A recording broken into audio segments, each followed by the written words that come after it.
안녕하세요. 오늘도 제 영상 선택해주셔서 감사드리고 여러분의 구독과 좋아요가 영상 제작에 큰 힘이 되니 한 번씩만 부탁드립니다. 이츠카타임 시작합니다. 며칠 전 전기차 쪽에서 핫한 뉴스가 나왔습니다. 향후 테슬라의 가장 강력한 경쟁자가 될 수도 있는 루시드 모터스라는 회사에서 루시드 에어라는 첫 양산차를 공개하였는데요. 이 차는 이제 사전 계약 들어가고 내년 한 상반기부터 고객 인도에 들어갈 것이라고 합니다. 루시드 회사 이름이 좀 약간 럭셔리한 느낌이죠. 테슬라도 상당히 좋은 이름인데 루시드도 되게 부드럽고 고급스러운 그런 느낌의 이름입니다. 그리고 에어라는 차명도 루시드라는 그 회사 이름에 굉장히 잘 어울리고요. 장명을 잘한 것 같습니다. 이 회사는 사우디 국부펀드가 67%의 지분을 보유하고 있는 그런 회사입니다. 지금 스타트업이긴 한데 설립 자체는 2007년에 했다고 해요. 테슬라의 이사회 멤버였던 버나드 채와 오라클의 부사장을 지낸 세멜이라는 분이 이제 공동 설립을 했고요. 원래는 중국 전기버스 회사에 배터리를 공급하는 회사였다고 합니다. 원래 이름은 아티에바였고요. 2016년에 루시드라는 회사로 개명을 하고 본격적으로 자동차를 개발하기 시작했다고 합니다. 그리고 2018년 9월에 사우디 국부펀드로부터 10억 달러를 투자를 받고 지분 67%를 넘겨준 거죠. 이런 큰 자본을 유치한 걸 보면은 분명히 뭐 사기를 치는 그런 회사는 아닌 것 같고 실체가 분명히 있는 회사 같습니다. 이외에 중국의 베이징 자동차 등 세계 유수의 회사로부터도 막대한 투자를 받고 있다고 해요. 이렇게 세계의 큰 손이 이렇게 주목하는 회사인데 첫 양산차 루시드 에어를 내놓았으니 어찌 보면 시장의 관심을 모으는 것은 당연하다고 볼 수 있겠습니다.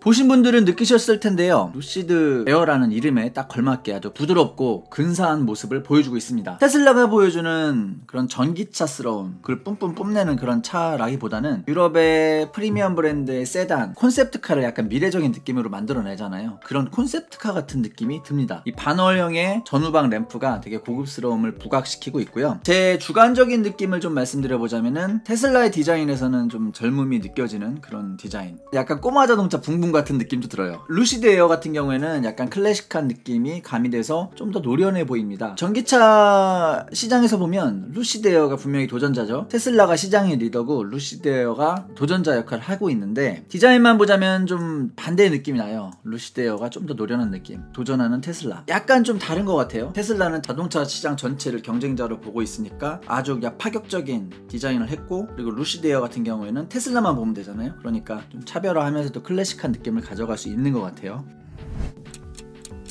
실내 역시 완전한 디지털화를 추구했던 테슬라와는 다르게 루시드 에어 같은 경우에는 곳곳에 아날로그 감성을 녹여놓음으로 해서 좀 차별화를 두고 있습니다. 물론 32인치 디스플레이 적용 등 미래적인 느낌이 나는 부분들도 잘 조화시키고 있어요. 뭐랄까, 테슬라가 앞서서 보여줬던 것 중에서 좋은 것을 취하면서도 기존 자동차의 공식과도 상당히 잘 타협을 한 것 같은 느낌입니다. 센터페시아의 제어판이 이렇게 꺾여서 들어가서 그 안에 히든 스페이스가 나와서 이 수납 공간을 보여주고, 2열의 시트가 완전히 뒤로 제껴져서 2열 승객들이 완전히 누울 수 있고, 이런 좀 신박한 모습들도 갖추고 있어요. 배터리 배치 등을 통해서 실내 공간을 좀 더 넓게 가져갔다는 그런 장점도 있고요. 사실 근데 이런 것들은 전기차 시장에서 좀 핵심적인 부분은 아니에요. 가장 중요한 셀링 포인트는 역시 주행거리와 성능이 될 것인데, 이 차의 주행거리는 1위 완충으로 무려 832km나 간다고 합니다. 그렇다고 해서 뭐 배터리가 엄청 큰 게 들어갔냐, 그것도 아니에요. 테슬라 모델 S 같은 차량에서 약간 좀 더 큰 배터리를 적용했는데 주행거리는 이렇게 대폭 늘어난 거거든요. 이 부분은 정말 기술 개발을 정말 열심히 했다, 이렇게 보여지고요. 충전 속도도 굉장히 빨라서 1분당 32km를 갈 수 있는 그 양이 충전이 된다고 합니다. 그러니까 환산을 해보면 26분 정도면 완충이 된다는 소리예요. 그러니까 26분 충전에 832km를 간다고 하니 대단한 거죠, 이 정도면. 또한 성능도 굉장히 뛰어난데요. 최고 출력이 1000마력이 넘는다고 해요. 1000마력이 넘는다. 야, 1000마력이 넘는 차를 어떻게 타고 다니는지 정말 대단합니다. 제로백은 2.5초고요. 최고 속도는 시속 322km라고 해요. 이 정도면은 1000마력이 넘는데 제로백은 2.5초, 그리고 최고 속도는 322km까지 달 수 있다. 이 정도면 타이어를 정말 좋은 걸 끼워야 될 것 같습니다. 그리고 자율주행 기능은 레벨 3가 들어갔고요.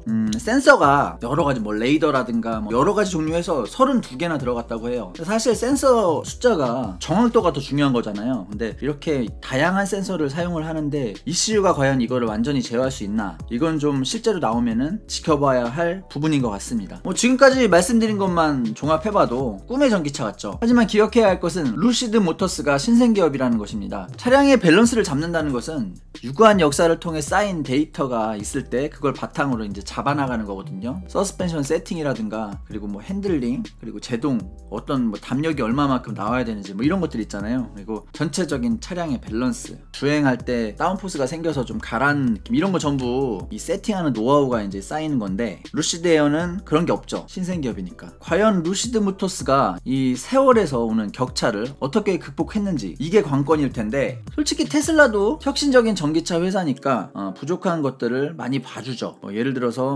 주행 질감 같은 경우에도 아무래도 유럽의 프리미엄 브랜드들과 비교하면 좀 손색이 있는 게 사실이잖아요. 근데 이제 그 테슬라라는 브랜드 때문에 봐주는데, 루시드 모터스도 이러한 부족함이 분명히 발견될 것 같아요. 에어의 가격이 현재 기준으로 9,500만원에서 2억이라고 해요. 비싼 차인데 이 가격을 주고 굳이 처음부터 검증이 안 된 차를 살 필요는 없다고 생각하는데, 물론 뭐 이 가격을 주고 차를 사시는 분들이 제 이야기를 듣지는 않겠지만, 그래도 뭐 굳이 처음부터 살 필요는 없다고 그런 생각이 듭니다. 뭐 현대차만 6개월에서 1년을 지켜봐야 되는 건 아니에요. 다른 차들도, 다른 메이커들도 처음 차를 내놓으면 어느 정도는 지켜볼 필요가 있어요. 초반에 품질 문제가 발생하는 경우도 많기 때문에. 어쨌든 간에 이 루시드 에어 의미 있는 도전을 하고 있는데, 이 도전이 전기차 시장의 발전에 어떤 영향을 미칠지 이 부분은 한번 지켜볼 만한 것 같습니다. 이상 영상 마치겠습니다. 저는 카타임 토마였습니다. 스카타임 끝!